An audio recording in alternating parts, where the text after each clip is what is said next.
La verdad, la vida me sonríe. Bueno, ¿de dónde viene, Soria, usted? Primero vengo de mi trabajo, vengo de la escuela, pero vengo de Rosario. Estuve en Rosario dando vueltas. ¿Cómo está Rosario, profe? Está Cerca, dice el boludo de Moreto. cerca ni en pedo, porque nos quedó el culito plano de dar ¿Ah, sí? colectivo. ¿Cuántas horas en Bondi? Y tenemos 14, Oh, sí, 12, te la 14 horas. regalo. 3 libros te leíste, ¿no? No, dormí. Ah. Dormí. Qué rico, dormir en el... No, bueno, antes me gustaba más dormir en el colectivo, ahora medio como que... Y yo me clavo medio clonacho y... No. ¿Qué? No, mentira, mentira. No, profe, por favor. No. Apología. No, mentira. ¿Cómo es? Apología. No, ¿sabés? Me rebardearon ayer. No. Ayer me dijeron en el programa ustedes hacen apología de la falopa, para ustedes todo está bien. No se le puede decir eso.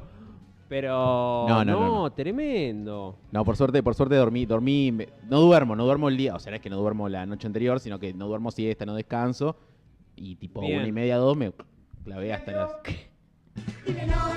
No a las drogas. Dile no.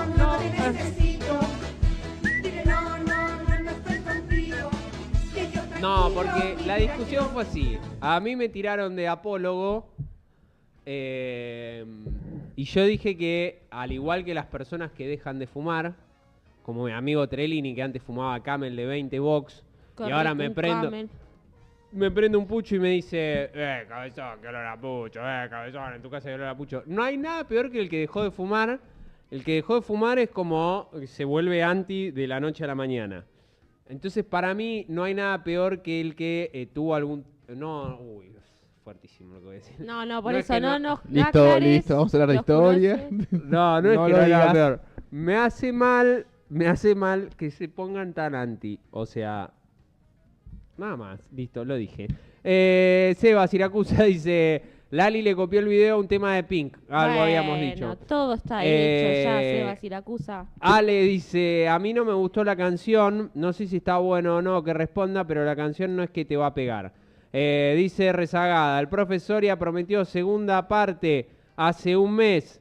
No es apto para ansiosos. Lo bueno es que está garantizada la calidad de lo que trae. Bien. Buena. ¿Están hablando de algo que ha traído de Rosario, profe? No, yo Rosario No. traje libros nada más, y para mí. Ok. ¿Qué onda, Rosario? Tema ciudad militarizada. No voy a hablar en público realmente de algo que uno no conoce en profundidad porque estaría muy mal. ¿Pero qué viste? Yo lo que vi es una ciudad, o por lo que me comentaban, pero digo, hablo de lo que chusmeé, digo, no voy a hablar como pontificar sobre de nuevo. Me dijeron que es una ciudad que estaba mucho más tranquila de lo que se vivió hace un tiempo y que tomó estado público a nivel nacional, pero que bueno, que hay algo que sucede, que es que hay zonas de la ciudad que están más tranquilas, otras que no. Eso es lo que yo hablé con colegas y con amigos y amigas de Rosario. No me gustaría hablar de algo que es muy sensible. Pero no llegaste y viste una ciudad militarizada en el centro, bajo digo. ningún punto de vista, ningún punto de vista. Vi una ciudad parecida a Buenos Aires, digo, no, una ciudad con ese ritmo, pero no vi nada, no vi una tanqueta con 25 tipos con un rifle, ni vi una cabeza de un tipo tirada en la calle uno no ve una ciudad así, ve una ciudad normal, sí, por lo que te dicen es que el clima es tenso, ¿no? Que es medio como una calma que antecede al huracán. Listo, es lo que puedo decir realmente, pero una ciudad muy linda, que recomiendo que la gente vaya porque me pareció muy bonita. El Monumento a la Bandera me pareció increíblemente hermoso. Una cosa, yo le fui con colegas y decíamos, ¿no? El poder del nacionalismo está ahí, ¿no? Como el monumento enorme, la explanada. Es emotivo realmente, y bueno, es una cosa ahí del nacionalismo más crudo. Y bueno, hay algo que a uno lo convoca. Te empieza a susurrar Moreno en el oído cuando estás en la explanada, ¿no? Claro, una cosa así, sí. Pero no, por suerte no llegué al nivel de filonazismo de Moreno. No, mentira. No, pará, ¿por qué está? Ahora de repente Moreno no está de moda. Es raro, estamos en un país que va muy rápido. No. Yo no voy a acusar de eso a nadie que no lo sea. Yo no creo que sea nazi. No me escucho, me estoy escuchando muy mal. Pero bueno, no, hay cosas... pero yo no me estoy escuchando. Si pero levantale el retorno, hijo. Pero bueno, no comparto ideológicamente con las ideas de Moreno. Está pasando algo raro, esto un poquito de previa de tema político antes de arrancar. Victoria Villarruel se cortó de la mirada ONU de Mondino, que creo que le queda poco a Mondino, ¿no? Se cortó un poco de la línea del presidente y salió medio como a ponerse cerca de esta diputada, no digo cerca en la posición, pero sí en la expresión, de la diputada camporista que recibió a gente de la Embajada de Reino Unido con la remera de las Malvinas. Y llamó la atención, ¿no? Está como todo el tiempo reconfigurando su posición, Victoria Villarruel. Sí, creo que hay algo ahí que... Ahí está, ahí me escucho. Creo que hay algo de ese juego de querer cortarse sola y proponer algo distinto a lo que propone por lo menos Milei en términos de política exterior, de alineamiento exterior, de referencias culturales, también esta cosa de Malvinas, ¿no? Que reivindica, que ella habla de Malvinas, el nacionalismo. Creo que habla de ahí de dos líneas adentro del gobierno, de dos tendencias, por lo menos dentro de la presidencia y de la vice, pero bueno, yo no sé si ese acercamiento, ese coqueteo con Villarruel que proponen ciertos sectores creo que no tiene ningún tipo de sentido, porque al fin y al cabo Villarruel forma parte del gobierno y cierra filas cuando las tiene que cerrar, por lo menos por ahora, digo, no sabemos qué va a pasar adelante. Bueno, al acto no fue el sábado. Al acto no fue, digo, hay algo, hay de una tensión que ese abroquelamiento que se propone hacia la afuera, evidentemente no está haciendo, es muy raro que una vice no vaya al acto de lanzamiento del espacio político, pero no creo que eso sea, por lo menos, algo que genere que Villarruel sea algo posible, ¿no? Cuando por lo menos alguien que reivindica el nacionalismo económico, el peronismo, digo, algo como esa lectura del industrialismo, se acerca a una figura que reivindica una dictadura que fue en contra de eso. Claro, porque ponele que es como decía Julia en la referencia del Ali el video, ponele que estás en las antípodas del pensamiento y de lo que marcan los libros, la historia y las organizaciones internacionales con respecto a lo que ocurrió en Argentina entre el 76 y el 83 con respecto al Estado desapareciendo gente. Pero con respecto al modelo económico que planteó ese gobierno, tampoco tiene nada que ver con un país pujante. Por eso a mí yo no termino de entender cuál es el juego que hace Moreno, y ahí quiero hablar de política en serio, no de chicanas ni de boludeces. Digo, me parece que es llamativo como un tipo que reivindica el rol del Estado en términos económicos, la intervención, la economía planificada, puede coquetear con alguien que reivindica abiertamente o que niega de forma abierta los crímenes de una dictadura que tuvo como objetivo desmantelar ese Estado intervencionista. A mí hay algo de ahí que no termino de entender de una persona que se reivindica peronista clásico, por así decirlo. Bueno, me parece que ahí está me parece que es una discusión a dar, ¿no? En términos de por qué decís que una persona, que podés acercar a una persona como Villarruel que reivindica lo que reivindica, cuando después el modelo económico que defendieron y que impusieron los que ella defiende así de forma tan abierta, bueno, fue para otro lugar. A mí hay algo ahí que no me termina de cerrar. Pero bueno, como yo no soy morenista, esa contradicción a mí no me... Digo, la tendrá que resolver el propio espacio de Moreno, ¿no? Seba Siracusa dice, los fanáticos libertarios van a terminar siendo igual que los de la Cámpora, van por ese camino. Tienen de todo, pero sin críticas. Bueno, un poco con eso abríamos el programa. No sé si lo vio profesor y al Gordo Dan, streamer, además cuasi funcionario del gobierno. Tenemos el video, Mati, lo mandé más temprano, que hablaba, bueno, yo lo planteaba de la manera que lo pienso yo, digo, en un momento hace 10 años donde se criticaban mucho a las organizaciones políticas juveniles con respecto a su cancionero, a lo que cantaban, a lo que decían. Me acuerdo también la despedida de la segunda presidencia de Cristina Fernández de Kirchner. Aquí están los... ¿Cómo era? Cristina Corazón, acá están los pibes para la revolución. Para la liberación. Bueno, esto cantaba el Gordo Dani, los chicos digitales, que me... Estoy casi convencido de que si no hay un comunicador o una comunicadora que no le dice al gran público que esto está mal, la gente lo toma como algo gracioso. Cuando lo hacía la Cámpora estaba mal, ahora es algo divertido. Nosotros no le vamos a decir a la gente que esto está mal, Escúchenlo ustedes y saquen sus propias conclusiones. Así llegaba el gordo Dan a el acto de Milei. Sí, me chupa la pija, la opinión de los cucas. Me chupa la pija, la opinión de los cucas. Me chupa la pija, la opinión de los cucas. Me chupa la pija, la opinión de los cucas. Para hablar hay que ganar. La rítmica es rara. No tienen nada.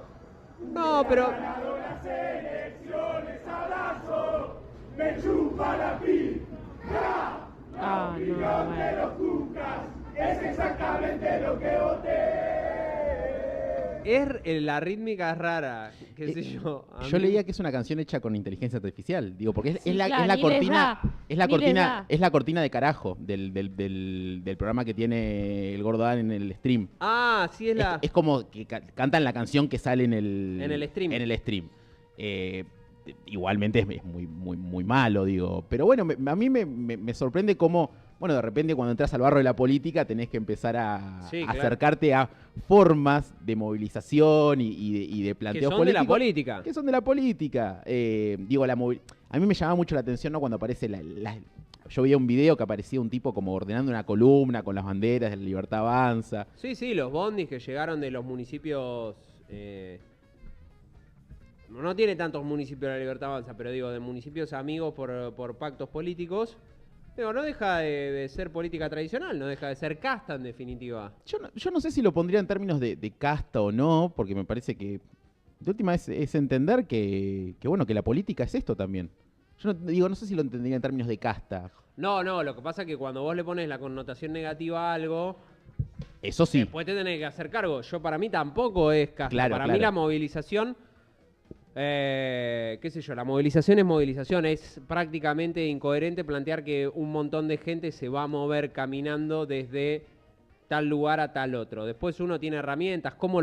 La discusión tendría que ser cómo lo financia, con qué, de qué manera. Pero está claro que mover gente es mover gente. Acá y en la China comunista. Acá y en la Rusia homofóbica de Putin. Acá y en el Estado paramilitar de México. Digo, en cualquier lado movilizar gente es, como dice Trellini, es gastar energía y la energía sale plata.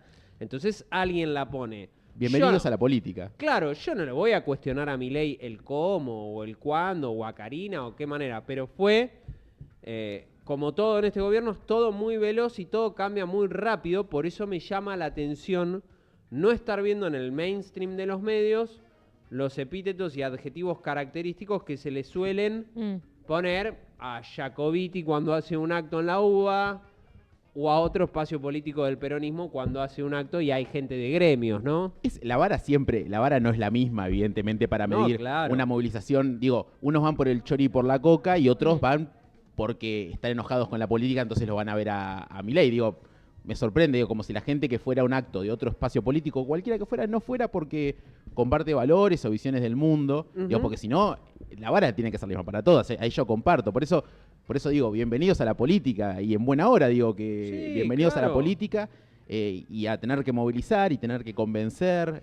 Después que uno no comparta ideológicamente, bueno, ya es otra discusión. Pero bueno, ahora los quiero ver, digo, cómo desarrollan esto. Pero bueno, en buena hora, digo, claro, bienvenido en buena hora. Más política siempre mejor. Bueno, profe, ¿de qué vamos a hablar? Porque está todo el mundo, no sé si todo el mundo, pero sí se pone en tema todos los días lo que tiene que ver con Aerolíneas Argentinas y las privatizaciones que salieron en la ley Bases, que se empiezan a reglamentar de a poco, ¿no? Sí.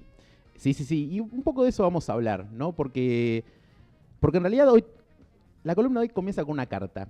Epa. Con una carta que llega el 30 de abril de 1993 a la casa del ferroviario Roberto González, y esto lo cuenta Ana Miravalles en su libro Los Talleres Invisibles, sobre los talleres ferroviarios Bahía Blanca Noroeste, ¿no? Dice que el 30 de abril del 93 Roberto González recibía en su domicilio un telegrama de despido. Luego de casi 20 años trabajando en los talleres ferroviarios Bahía Blanca Noroeste, los que están ubicados allá pasando las vías justamente,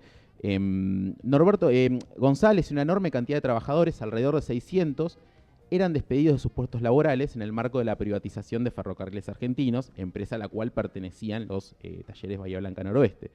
Pero no es casualidad el día que llega esa carta, es el 30 de abril, un día antes del 1 de mayo. Ah, mirá. Un día antes del 1 de mayo. A mí también me despidieron un 30 de abril una vez. Llegan estos telegramas de despido, ¿sí? Sí. Donde los trabajadores, obreros ferroviarios de Bahía Blanca, se anoticiaban de la expulsión de los puestos de trabajo donde habían trabajado durante buena parte de su vida. Algunos de ellos, un poco tiempo antes del 93, habían aceptado retiros voluntarios y con el dinero de las indemnizaciones compraron taxis, pusieron kioscos, ¿sí? Y encontraron formas de seguir subsistiendo, ¿no? Otros permanecieron algunos años más en los talleres, esperando una supuesta reubicación en Olavarría por parte de la empresa que se había hecho cargo de los talleres después de la privatización, que no sucedió, cosa que no sucedió, ¿sí? Otros se transformaron en contratistas de las empresas ferroviarias, ¿no? Empezaron a trabajar como contratados en prestando servicios para otras empresas ferroviarias, ¿no?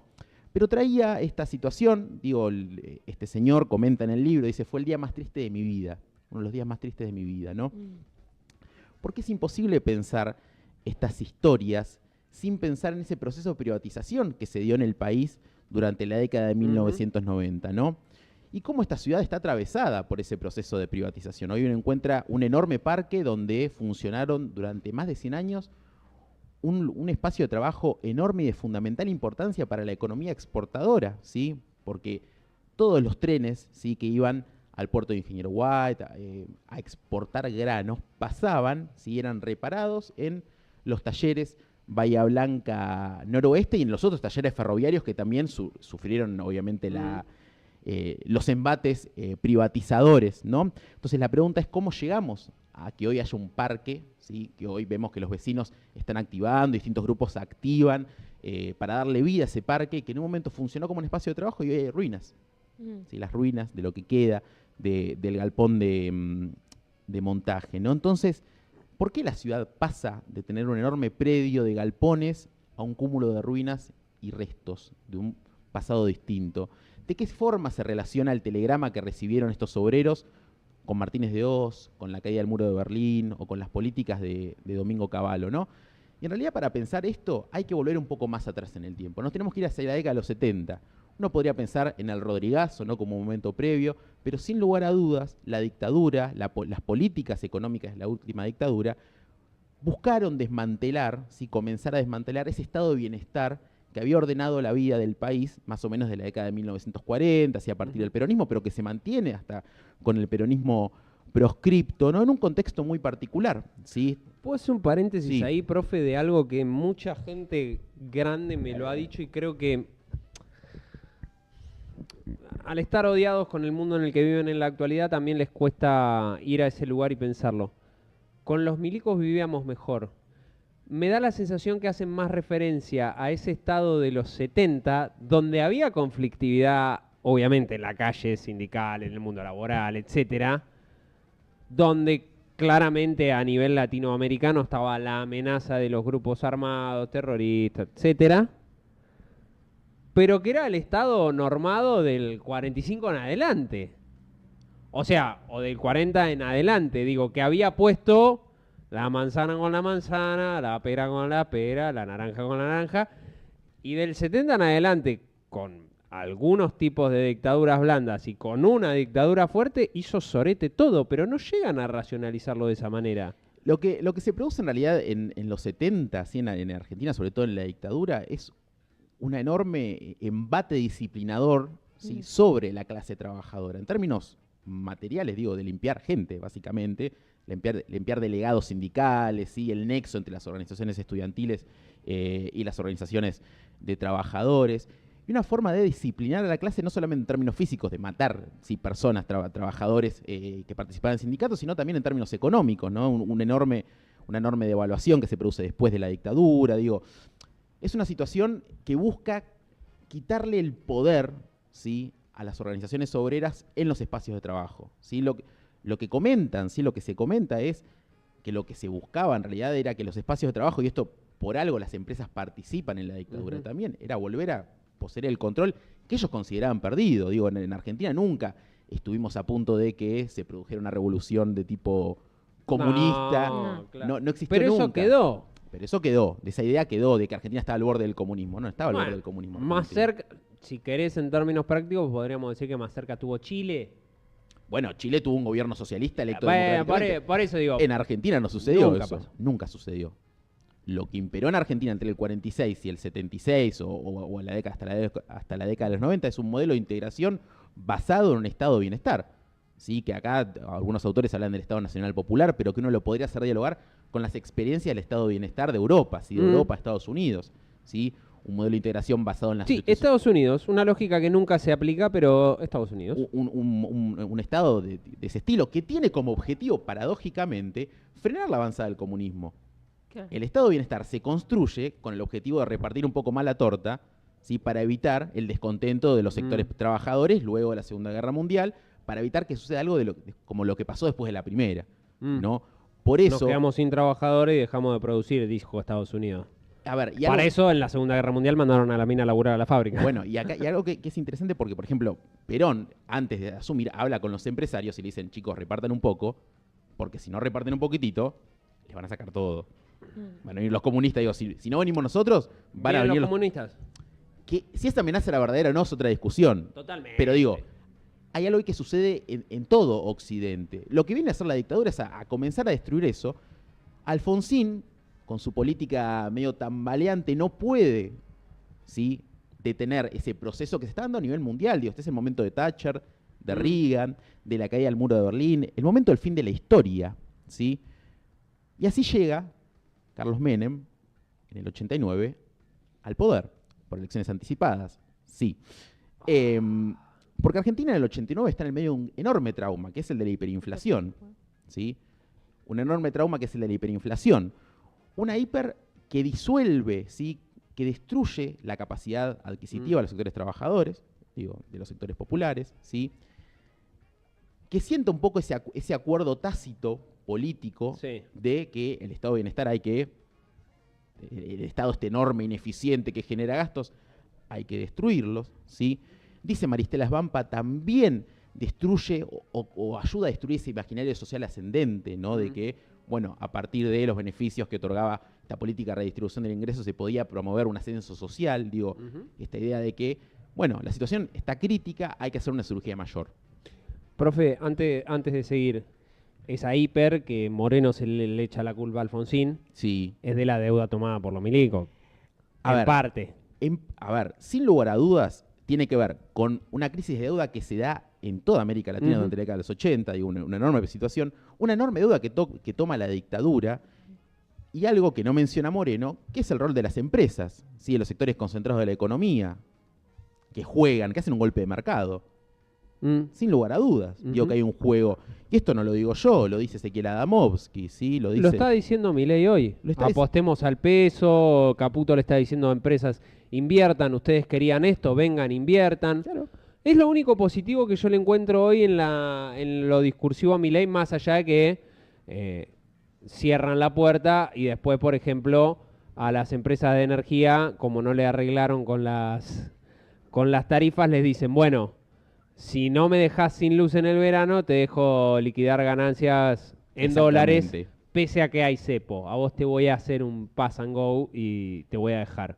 Ahí, mira, respecto al tema de la hiper, dice Ezequiel Adamovsky, historiador argentino, dice, de hecho, aunque las evidencias no son concluyentes, es posible que en el caso argentino la hiperinflación fuese provocada por los sectores empresariales y financieros más concentrados con la intención de poner de rodillas al sistema político, no solamente al presidente saliente, o sea, Alfonsín, sino al que fuese a ganar las elecciones, sobre todo si era Menem, que hacía campañas con ideas y eslóganes opuestos a los que agradaban al establishment, porque recordemos que Menem no llega diciendo voy a privatizar todo. No. El tipo hablaba de salariazo y revolución productiva. Bueno, cuando llega hace lo contrario, sí hace lo contrario. No, y hablaba también de alinearse con el viejo, medio como Milei tomó Israel, Menem tomaba Medio Oriente. Y de repente vinieron de los servicios y le dijeron, amigo, vamos para acá, vamos para Estados Unidos más que para Medio Oriente. La realidad es que el contexto de época, digo, sí. Yo creo que a Menem hay que pensarlo en su contexto, con lo cual no implica ser crítico de las políticas. No, claro. Pero el mundo estaba yendo al eje que era Estados Unidos. Que era Estados Unidos, el consenso de Washington. Totalmente. ¿Sí? más allá del motivo, digo, lo que sí es una realidad es que Argentina se alinea directamente con las políticas de Estados Unidos y con las recetas del Fondo Monetario Internacional, que implican una situación de sujeción total, ¿sí? a los mandatos de Estados Unidos, del Fondo Monetario Internacional, que son los que van a guiar la política económica del país durante buena parte de la década de los 90 hasta el estallido del 2001. Que no es lo que después Estados Unidos hace para adentro de su patria. No, es algo, me parece, que la sociedad no alcanza a dimensionar. Exactamente. Lo decimos siempre. Uno de los millonarios más millonarios de los Estados Unidos, que tiene un edificio, de hecho, que lleva su nombre, el señor Rockefeller, tenía 4 empresas de petróleo. Y a principios de 1900, el Estado norteamericano le dijo, amigo, elegí una porque las otras 3 te las vamos a agarpar. No te las vamos a expropiar porque no te las vamos a quitar porque no somos comunistas. Claro. Las vamos a expropiar, que es un mecanismo democrático.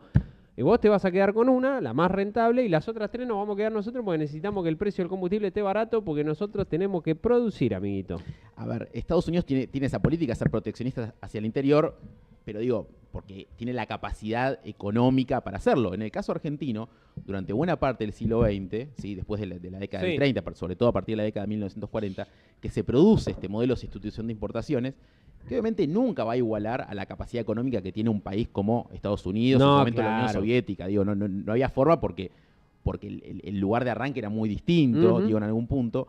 Volumen poblacional también. Pero se produce durante buena parte del siglo XX en Argentina una estructura productiva que era muy distinta a la que se produce en la década de los 90, que tiene que ver con una reprimarización de la economía. Digo, porque ¿qué pasa? Para frenar la inflación, dicen, bueno, ¿qué tienen que entrar? Dólares. Tienen que entrar dólares. ¿Cómo entran los dólares? Tomando deuda de nuevo, el plan Bonex en su momento, y después, obviamente, la venta de las joyas de la abuela, que eran las empresas ferroviarias, aerolíneas, YPF, ¿sí? Se vendió, lo decían en los 90, nada de lo que deba ser del Estado quedará en manos del Estado.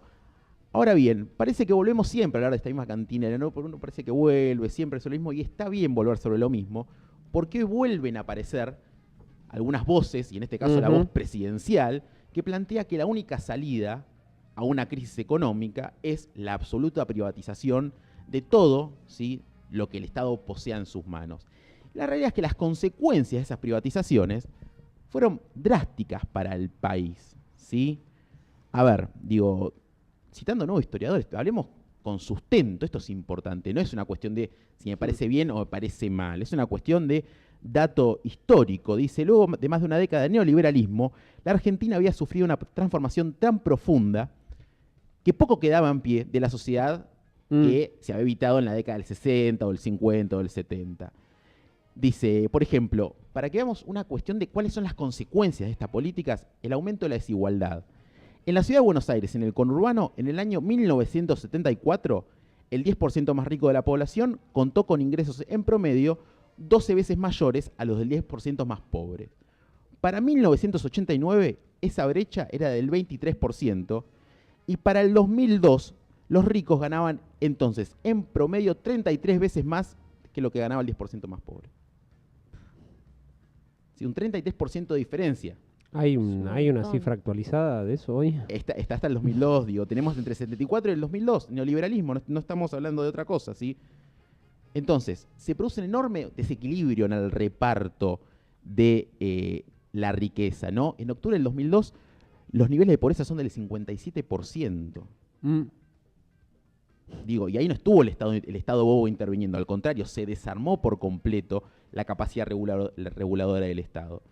La enorme cantidad de comunidades desindustrializadas, ¿sí? Pensemos en Moscón y en Tartagal, pero pensemos en el impacto en Bahía Blanca, ¿sí? Alrededor de 4.000 puestos de trabajo se perdieron durante la década de los 90 como consecuencia de las privatizaciones. Por eso traía el caso de ese trabajador ferroviario, digo, que es como una suerte de caso testigo para pensar los impactos de estas privatizaciones. Por eso en el sumum de toda esta cuestión, en el 2001, Bahía Blanca fue de las 3 ciudades con mayor índice de pobreza. Bueno, exactamente. Porque todavía no te habías recuperado lo que había pasado hace 10 años y pasó lo que pasó en el 2001. Ahora, es raro, profe, también, porque en esto, viste, a donde uno empieza a nombrar entre ricos y pobres, claramente ahí entra el mundo libertario donde te plantea más que nada producto de los streaming y de la gente que trae idea, que el rico es rico porque puede y vos no podés, entonces sos un boludo.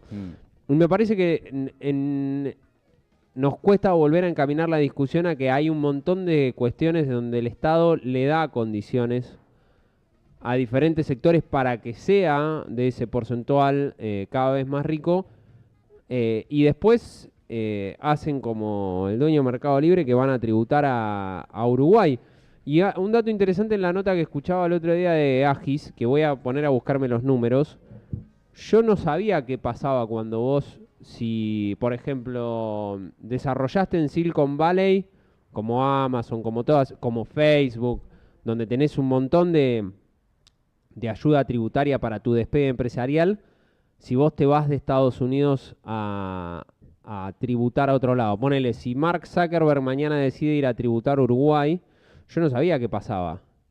¿Usted sabe qué pasa? ¿Qué es lo que sucede si Zuckerberg quiere ir a tributar a Uruguay? Te cobran para atrás. ¿Me explico? ¿Y qué es que te cobren para atrás? Dice, mire Zuckerberg, nosotros le pusimos toda esta torta, que en Sí. realidad es cosas que no les cobramos. Claro. Ahora las va a pagar actualizadas a esta fecha Y se va a tributar. y nos va a pagar por todos los años que el Estado de los Estados Unidos lo financió usted para ser una de las fintech más grandes del mundo. Entonces Mark Zuckerberg dice, no. Porque no es que Mark Zuckerberg dice, yo amo mi patria y me voy a quedar a tributar acá porque me encanta ser millonario en Estados Unidos. Si no, desaparece. Sí, a ver, está esta idea de que... Y eso pasa con Trump, con Hillary, puede pasar con Kamala, puede pasar con quien sea. Y eso la gente no lo visibiliza en estos países de subdesarrollo como el nuestro. Hay una cuestión que tiene que ver con pensar que el Estado es el origen de todos los males, excepto cuando el Estado me ayuda a mí. Claro. Digo, en el caso, por ejemplo, pienso en el caso de las empresas privatizadas durante la década de los 90. ¿Sí? El Estado después argentino negocia con otras empresas y les otorga mercados monopólicos, construyen mercados monopólicos. Ahora bien, la otra vuelta veía en las redes, ¿no? ¿Cómo era, por ejemplo, el servicio de ferrocarriles a finales de la década de los 90? ¿Cómo era? Un desastre, total. Uno ve el estado de los vagones, el estado... Cuando supuestamente las empresas ferroviarias venían a mejorar y... Sí, claro. El caso de Aerolíneas mismo. Bueno, se cayó un avión arriba de una estación de servicio. Bueno, entonces, a ver, esta idea de que el mercado, las empresas van a ser las que mejor van a regular, es una falacia, tanto como pensar que el Estado es el único que puede regular de forma eficiente una empresa. Digo, me parece que es pensarlo per se. Digo, lo que sí hay que pensar es que no todo, justamente lo hablábamos el otro día en una clase, ¿no? Creo que lo que es interesante es pensar que no todo puede estar movido por la idea del lucro, ¿sí? De que si da plata vale la pena y si no da plata no vale la pena. Me parece que esa es una discusión a tener en cuenta. Me parece que es importante para pensar el rol social que tiene el Estado, que puede tener una empresa también. Digo, creo que el caso de YPF, por ejemplo, ¿por qué nadie...? En el caso de YPF pienso, el 51% de las acciones pertenece al Estado argentino. Sí. El otro restante pertenece a capitales privados. Bueno, YPF, nadie está cuestionando si hay que privatizarla o no, YPF. No, claro que no. No, y además entra también en una cola, ¿cómo se dice? La serpiente que se come la cola es, no, ¿cómo es? Ouroboros. Claro, porque por un lado hay sectores del poder que agitan que está bien que un tribunal de la loma del culo dé viabilidad a comprar una deuda contra el Estado argentino y que eso se judicialice, está bien, cuando en realidad es tu casi única herramienta que vas a contar si llegás a ser gobierno. Claro, exactamente, o sea... Tu única posibilidad de que entre en dólares va a ser... Y además también no se habla de que, loco, no es que nos están haciendo juicio porque le debemos plata a la gente, es que alguien compró una deuda porque es un mecanismo de presión de otros países. Y está por reventar la bomba. 1204. Bueno, profesor, y así estamos acá. 1204, nos sacan a la mierda.